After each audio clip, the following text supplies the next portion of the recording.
Shalom saudara, Revive Talk hari ini kita akan membahas mengenai Don't Quit, You Are Called. Pembahasan ini berdasar dari sebuah pesan yang sangat kuat yang tertulis di dalam 2 Timotius 4 ayat yang kelima. Tetapi kuasailah dirimu dalam segala hal, sabarlah menderita, lakukanlah pekerjaan pemberitaan Injil, dan tunaikanlah tugas pelayananmu. Ayat ini adalah nasihat Rasul Paulus kepada Timotius, seorang pelayan Tuhan yang muda di tengah tantangan dan ajaran yang sesat yang mungkin ia hadapi. Paulus yang saat itu tahu ajalnya sudah dekat, ingin Timotius tetap teguh dalam panggilannya sebagai penginjil. Saudara, seringkali kita hanya mengkaitkan panggilan dengan mereka yang melayani penuh waktu di gereja.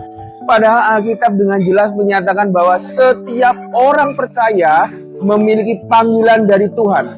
Kita diciptakan dengan tujuan yang mulia di dalam Kristus.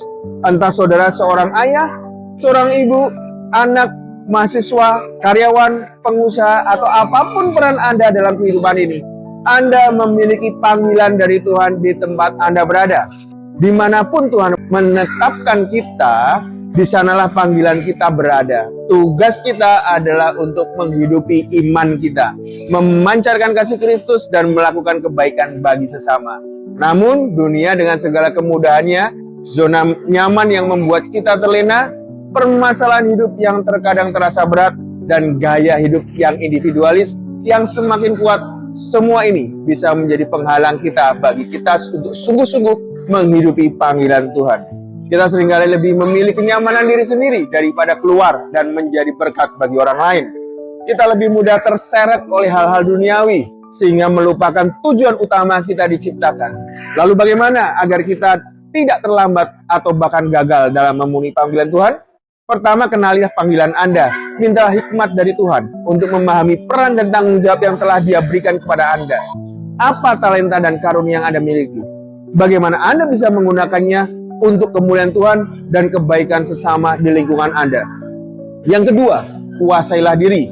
Paulus mengingatkan Timotius untuk menguasai diri dalam segala hal. Ini berarti kita perlu memiliki disiplin rohani, mengatur waktu dengan bijak, dan tidak mudah terbawa oleh hawa nafsu atau keinginan duniawi yang menyesatkan. Dan yang ketiga, sabarlah menderita. Mengikuti panggilan Tuhan tidak selalu mudah, akan tetapi ada tantangan, penolakan, bahkan penganiayaan dalam berbagai bentuk. Namun kita dipanggil untuk tetap sabar dan setia, meneladani Kristus yang juga menderita demi panggilannya.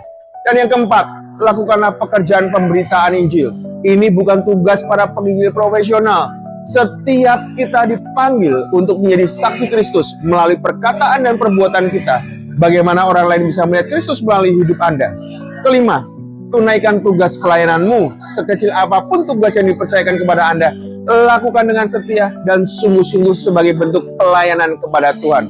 Saudara, panggilan Anda jauh lebih besar dari zona nyaman Anda. Dunia di sekitar kita membutuhkan kasih, kebaikan, dan terang Kristus yang terpancar dari hidup Anda. Jangan biarkan tantangan dunia menjadi Anda terhambat. Jalanilah panggilan hidup kita dengan teguh dan setia. Semua yang kita lakukan dalam nama Tuhan tidak akan pernah sia-sia. Suatu hari nanti kita akan berdiri di hadapan tahtanya penghakiman yang adil, dan kita akan mempertanggungjawabkan bagaimana kita telah menghidupi panggilannya. Selamat memenuhi panggilan hidup dengan teguh. Tuhan Yesus memberkati.